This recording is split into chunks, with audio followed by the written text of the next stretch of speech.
So we're trying to put these bongs in this tank at the shop, and of course all my nice tools are at the house. These are my employees' step down bits. Actually, they're not even mine, and I'm making a mess. He's probably gonna kill me. So I go to use his biggest step down bit, which is this guy, okay, the big one. And I'm like, cool, I'll just throw it through and then we'll weld these dash 20s in. Okay, I'm not a welder.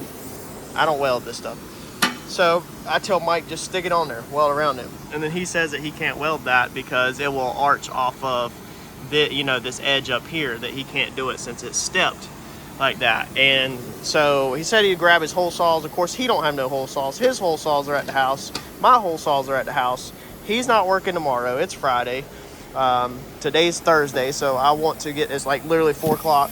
So I want to get this welded before he leaves. So neither one of us have anything that's worth a crap here, because I do all my fab work at the house. So he comes up with this contraption. Talking about throw a freaking drill bit in this grinder, and there's what we got. So the thing is like it's about to kill you, but it works. It got it out. It ate it out. So I'm gonna continue trying not to get killed with this thing, and get this one cut out so he can get this thing welded before he gets out of here. What, man? I'm cutting decals. I'm working, all right? I'm working. Your sketchy crap about killed me, but it is done. It about killed you? Yeah, I felt like I was gonna die at any moment. Y'all realize that this guy actually gets paid to do this crap? Somehow he actually makes money here. I don't know how, because I wish I could do like he does. I have metal like all in my freaking feet now. In your feet? In my socks. Wow, that's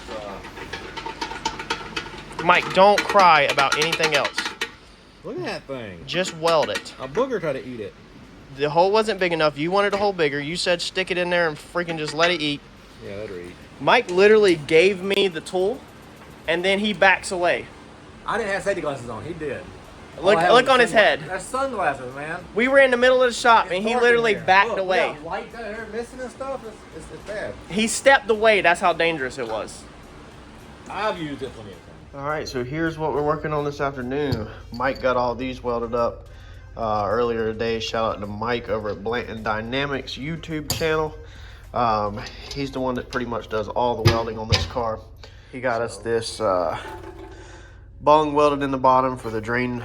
Originally I was going to use these, but like you can see now that it's out of the car, these are actually up a little higher, so you actually could have a little fluid sitting down in here that wouldn't really drain out, and it would just kind of sit in there. I don't know. I didn't really care for that too much, so I decided just to weld in a bung here, and it's going to have this little valve on it. We're going to take the hole saw and cut a hole out of the floor, and then it will just have this screwed in like this. Put some thread sealant on it, and you'll be able to just open it, you know, to drain it out, and then close it off. So you'll be able to get under the car and just stick your hand up in there, and it should hang out. Let's see here.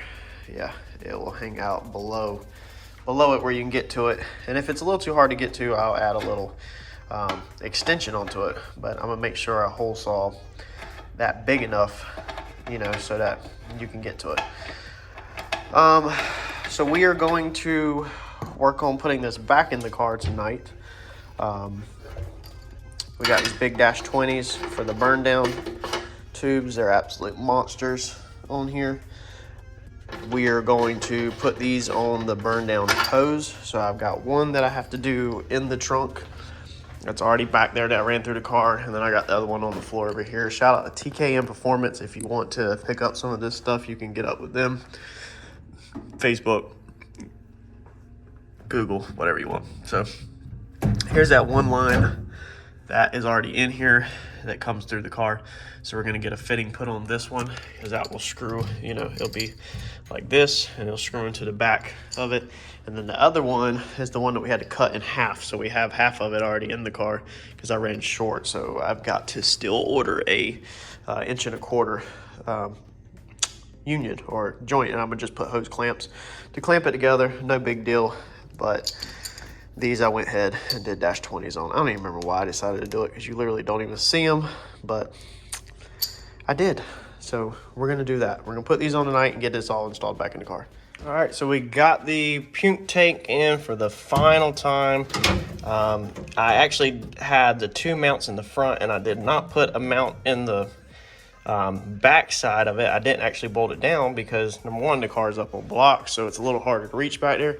But number two, this thing is like, I mean, it's solid, and it's gonna be empty, like it should be empty.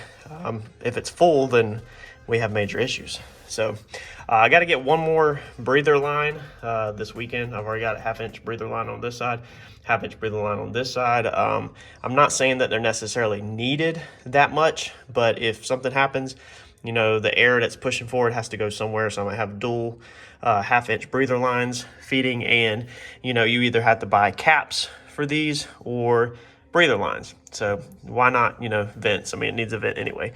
You can see back there in the back, there is the dual burn down tubes fitting into the back of it. You know, we're gonna run the other breather line. Will probably snake up nice and neat, catch this one, come down also, you know, and go in there. I've staggered them between each one, so the next one will go in here. So everything will be 3 this way, 3 that way, actually 4 this way because of the feed. And I still have to get the return up through here. I think I will barely have enough room to also snake and -8 return through this hole if I squeeze everything tight. I think I can do it. So if not, we may have to do something different. But yeah, it's coming along nicely. So it's pretty cool to finally get some stuff finalized, man. You know, like this cell's not coming back out. This ain't coming back out. This ain't coming back out. You know, it's just cool to finally get to that point and have some stuff that, you know, you're not in mock-up stage no more. Like, that's done. You know, the Puke tank is done besides the vent line. The fuel cell is done besides tying in the return, which I am listening to y'all and going up there on the return, not right here on the return. We were talking about that in the comments. So that's it's getting close to a wrap on the trunk back there. Pretty cool. I still have to figure out something to do with the deck lid. I have some shocks at the shop that I might try to mock up on here. I don't know. I've never done like the hood shocks or the trunk lid shocks from scratch. So I'm sure I can do them. I'm sure it's just a little bit of measurement math, but you know, never done that. Almost would like to get some kind of aluminum rod, you know, maybe like that laid across here, you know, and just pivot it up for it to sit on and then go back down. So might do something like that. I mean, I could come off the taillight stud with some kind of pivot thing, you know, where it ran from here and laid right here, maybe even curved. I don't know. So that's it for that. I'm gonna move on to, I guess, the brakes. Start on the brakes. I gotta vacuum out the car too. I do got the vacuum out here tonight, so I might go ahead and vacuum out the car from where we did the, we put the Dominator in like a week or 2 ago. If you remember, I still have a mess in here. So, and there's the other end of the burn down tube. I'm gonna need to tie that together, but I have to get the half-inch piece. So might go ahead and vacuum this aluminum out tonight. That way that can be pretty much done and I can sit the seat back in here. It is Sunday and we're just doing a little couple odds and ends today, nothing major. Took the front end off the car, the stack area of the radiator intercooler, and I just want to kind of show you, take the opportunity while it's apart and show you what it looks like for anybody who's been wondering. Pulled the radiator out. We're going to take it to the shop, let Mike do all the welding, finally put the -20s, -12s in, the cap in, put some bungs on it, put the pressure sensor bung in it, and put the drain bung in it. So it comes with a drain bung right here when you buy it, but that hits my tubing, so that does not clear my tubing. When I originally built did the radiator, I had these tabs right here on this side of the tube, and it cleared it perfectly fine. But then I later moved it to where now they're on that side of the tube, and so the bung's literally on top of the tube. So we're not going to use that. We're going to weld a bung in the bottom with a valve, a ball valve. So like this. So we're gonna put that in the bottom. So you can drain it off if you need to. And I'll probably take this out and put a regular style plug in there, but this is just what I had laying around. So we're gonna do that for now, but Mike's gonna get all this welded up. Like we talked about in another video, we're gonna cut some off of this tab. One thing I noticed this morning messing out here is I went to start laying out my intercooler piping, and the piping is so big of a radius that it actually comes really close to the radiator. So I don't think I'm gonna be able to put the coolant reservoir there. It might have to go back to this side. But what we need to do is, that's where I was kind of like, okay, we need to get the show on the road here and get this front end apart and get these the intercooler and the radiator welded up. That way we can get intercooler piping done. So I pulled the intercooler because, like we talked about in the other videos, this was like 2 1/4 or 2.75 something. I don't remember what it was, but it's too small. So we went up to 3.5. So I've got all these 3.5s, and what we're gonna do is we're just gonna take not a curved piece but a straight piece, and we're just gonna cut it like right here, cut a little off, you know, that way it has that bead roll on it, because I don't really need no straight runs in this kit. And we're just gonna weld the a section on it like that. And I think I'm gonna leave the intercooler rubber boots on it for now, because of so much talk of switching to a different intercooler later. I don't really want to put V-bands on it, so I think we're just going to leave some of these on here and maybe double clamp them or put them really tight, whatever. I think that's just what we're going to do right now, instead of V-banding it and buying 2 more V-bands. And you know, we can always pull it out and V-band it if we want. I will make sure that I get my intercooler piping and the end of this really close, so that they can be V-banded later if I wanted. But that's how it looks if you pull the radiator and everything out. It's actually still pretty decently sturdy, but the intercooler sits on this tab right here, and then, you know, it sits on this tab, and that kind of helps sturdy up the front end, even though it's pretty decent by itself because of how it's, you know, tied back in that flange. So we're really close to pulling this upper bar out and finalizing all the welds, cleaning everything up, painting it, and then through bolting it. I just wanted to make sure that I didn't need any more bracing or, you know, anything off of it. You can see with the grills out of it, these are the plates I cut basically for you know, the grill to sit in. So the grill sits in here. I copied the factory cutout hole, and then we just got some 90-degree brackets that I welded on here for the front bumper to hang off of whenever all that in another video. And then the center of the front bumper, of course, goes off of this with another bracket that goes up. So I covered all that in another video also when we actually did that one. So, but I figured while I was apart, take an opportunity to kind of show y'all how everything was done. Them are the Zeus, you know, the Zeus tabs for the lower valence and everything. But yeah, so that's where we're at this week. While I have everything apart, I'm probably going to go ahead, probably today actually, and take care of my alternator. So we got everything clearing like it's supposed to. I know I have to take it back off to change the pulley. I talked to another gentleman in one of my videos, but I'm gonna go ahead and address the bolt issues that I have. That way I can make this thing where it bolts in and out without having to take this bracket off. Being mine bolts into the engine plate, it's a little bit, or the motor plates is a little more trickier with alignment on this one. So I don't have to take this out. I think I'm gonna just unbolt these two, loosen that one, swing it down so I can get these bolts out, and then figure out if I'm just gonna through bolt this thing or if I'm gonna cut these ears off right here like I talked about, so I can actually use this bushing as a nut and literally just tighten it down on this side. But yeah, once Mike handles the radiator, gets all the fittings welded and the intercooler, I'll probably go ahead and then take the throttle body to the shop and the Pro Charger to the shop, go ahead and get him the V-band them two, put the fittings on them, and then that way I can come back home and start cutting pipe and building pipe, because it's going to probably be a lot of back and forth every single day of, you know, as I get stuff test fitted, he tacks it, I come home, confirm that it works that afternoon, take it back the next day if it works, he final welds it, back and forth. That's the only thing that sucks about me, A, not knowing how to TIG weld, and B, not even having a TIG welder at home to learn on. So I should have, I regret whenever I started this car, I should have bought a TIG welder. There's what this side looks like without the fender. I went ahead and pulled the fender off because I'm actually going to dive on into the brakes.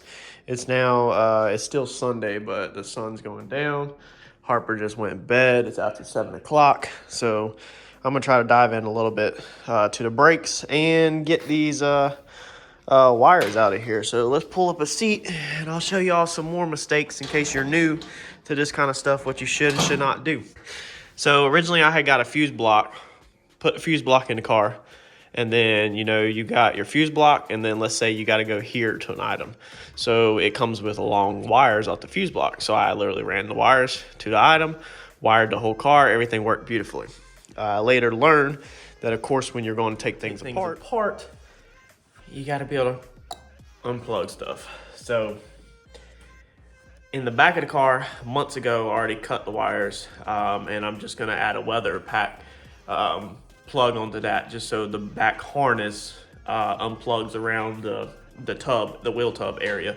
So I'm not gonna make some fancy bulkhead connector or something like that. But up here on the front, where this comes out, we need to make a bolt head connector where the front harness for the lights, turn signals, and all that plugs in. And then the engine harness will either probably come through the other side because the ECM's on the passenger side. So the engine harness will probably either come through the wheel well over there or inside the motor bay is what my plans are, is to come through inside the motor bay. But yeah, I have been avoiding this. Reason why, if you've seen the videos, I've got all this wire piled up because my headlight harness, turn signals, all that, it's done. It's all here. But this is the problem. Not only does it just come straight through the firewall like that with a rubber grommet, and there's no plug, it's got this crap on it, okay? This is how I first started out a year ago, this plastic wire loom and stuff, before I realized that it's not professional at all to be using that stuff, and that you should be using, the other stuff. I forgot what it's even called. So anyway, I think we're gonna work right here tonight. I think we're gonna try to mount up our line lock and mount up our proportionate valve up here inside the fender. That way, if you need to change it, you can stick your hand up in there, adjust it, and if you absolutely need to work on it, you take the wheel off and get to it. And if you need to get even closer, you can take the fender off like this and it's all right there. So I think that's what we're gonna go ahead and work on tonight. I've been putting it off, just letting this wires all over the ground, but I think we're gonna go ahead and cut this, mount our, bulkhead plug right there, and go ahead and start, making brake connections on the front end, even though I've already had all the brakes done once, but we changed it, and then go ahead and rewire all the headlights, turn signals, and everything that's on the, in the body side of things on the front end. So I'm gonna get at it, and then whenever something, is completed or interesting, I'll catch back up with y'all.